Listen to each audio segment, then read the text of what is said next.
But, you know, anyway. We're all good, I think. We're good. Yeah. Yeah, it's... I'm from Manchester. And I'm also in the north of the country, but I'm originally from the south, which is why I have a slightly plummy, slightly middle-of-the-class accent, so I do apologise here for it. It's not my fault. Steve says glass and stuff like that, and I say glass. Yeah, glass. It's glass. It's always glass. No, it's not. Henry VIII said glass. He had the short A, the flat A. So I'm told. Yeah. Anyway, so I'm in the north of the country, you know, for my sins. Not that far away from Manchester, actually. No, Rotherham, is it? Yeah, it is Rotherham. Yeah, we used to live and work in London. Wow. You know, but we moved. So. So where are you, Michael? New York. Oh, right. So, New York. So we got from London to New York, or England to New York, different parts, north and south, and I guess, Dean, we're kind of east and west as far as our locations, right? So we're here to talk about Comics Unlimited. Yeah, what is this, and why is it unlimited? What's going on? Well, Steve will contribute to this later in a minute. We had a magazine called Crikey, which was about British comics a few years ago, which I published and Steve contributed to, and other people. And, you know, that went by the way, and we decided to create a new magazine, about comics worldwide, because Crikey only covered British comics and thereabouts. But we decided to do one that encompassed the whole thing. And we figured that with Crikey, we had 150 years of comic history to aim at. So, you know, we're not going to see the end of it, you know. Right. And with comics throughout the world, we've got probably 151 years of history to go at. So that's what we did. So who was inspired with that transition with the title Comics Unlimited? That was my idea. It was my idea to launch the thing, and I kept in touch with Steve, although we weren't doing much on the publishing side. And Tony Ingram, who should have been here today but can't make it, he's a big contributor to Crikey and will be to Comics Unlimited as well. And obviously Dean's coming in with some of his stuff and the issues that are coming up. Awesome. Again, for sound purposes, again, we have Glenn Fleming, we have Steve Hooker, we have Dean Plackus. Steve, how'd you get involved with this project? Well, it really kind of started with Crikey. I picked up Crikey magazine, started to read it, started to buy it, and I thought, hey, I'll send in some of my stuff. And for some unknown reason, Glenn decided to print it. And that kind of got me involved in Crikey. And I tend to have quite a humorous approach to writing comic book articles. I don't tend to make them stuffy or dry. I try and make them quite fun and funny but serious at the same time. And that kind of style almost, well, I think, well, I would do, wouldn't I, fits in with Comics Unlimited. But it was actually submitting articles, having Glenn edit them, that kind of got me involved in the whole process. I mean, I've been reviewing since about the early 90s anyway, film, TV, comics, etc. So it was great to work for Crikey, and Crikey was a good magazine, but we needed something to broaden the horizons of comic books. We were quite sort of settled in the UK, and I think we needed a bigger market, really. But that's why I got involved. And Dean, what is your story with this? Well, you know,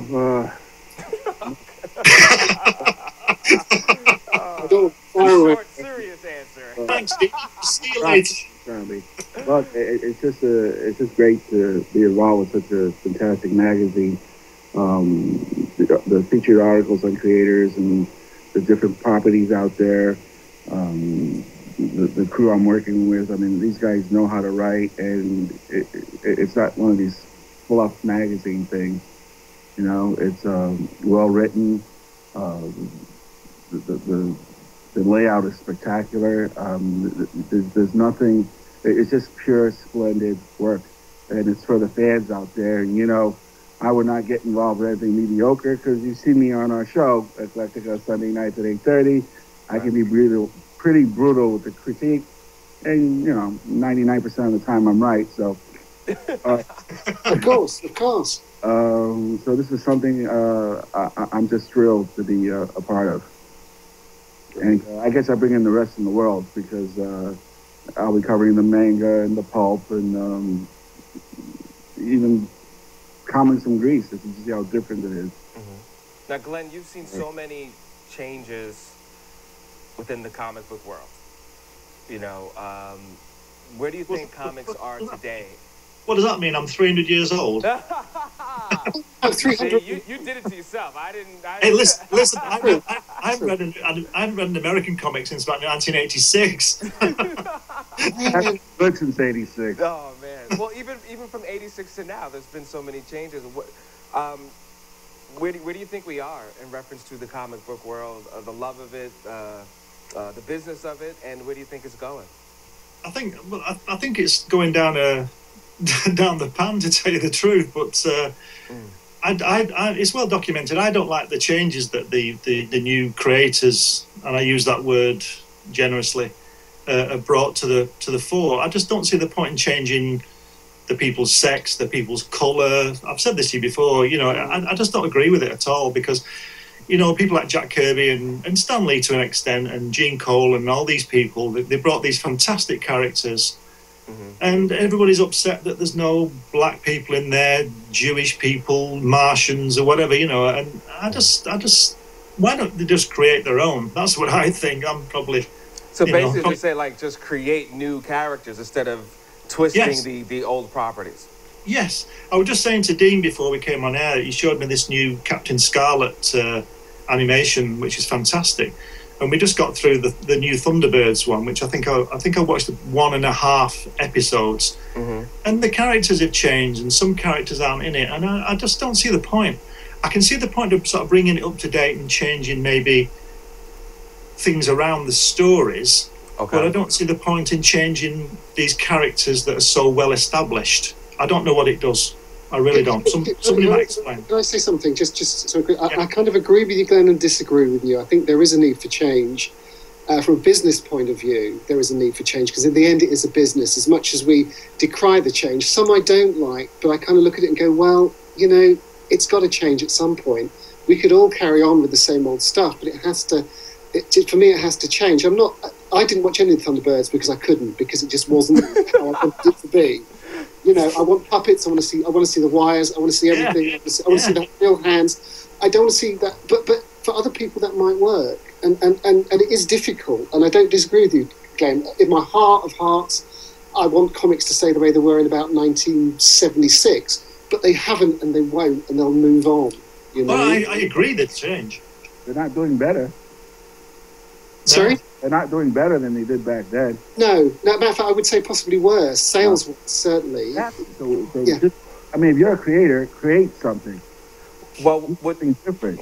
Would you say that another character? What's going on now is that no one really cares in a sense as far as the machine? It seems the comic books used to be at the forefront. Now they're the backdrop of the films, the toys, the merchandising.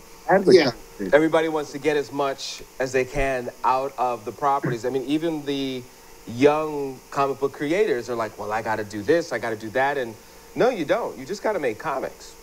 Yeah. Is that a fair assessment? Or where are the big name pros? Yeah. Tom Burns left. Walt Simonson, Joe Staten, who was on our show last a couple of weeks ago. Mm-hmm. They moved on to the independents when they create things.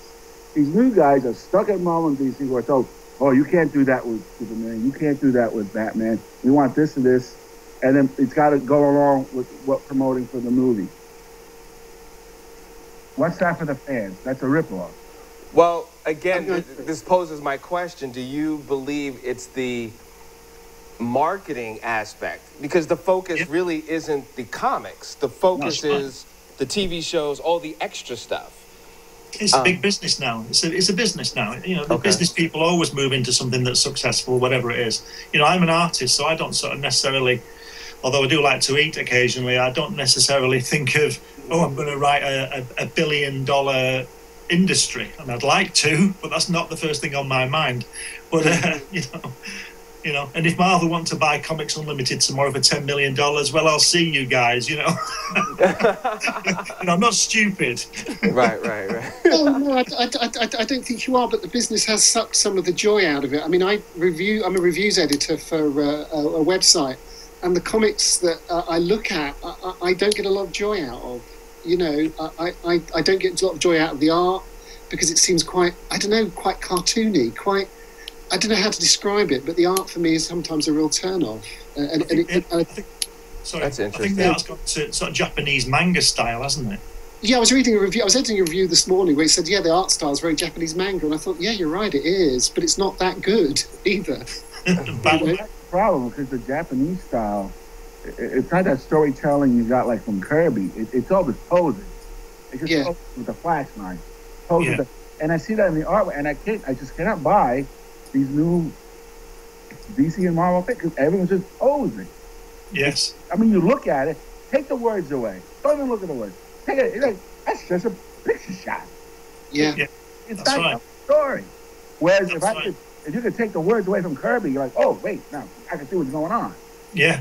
That's right. Yeah. That's right. Well, let me ask you this, Dean. Would you say for a young comic book creator to not think in terms of the toys, not think in terms of the movies, just focus on the comic book? Would that be... Creator, you're not being an artist, get out. Okay. The money, it's going to show. It's going to show you're just there for the money.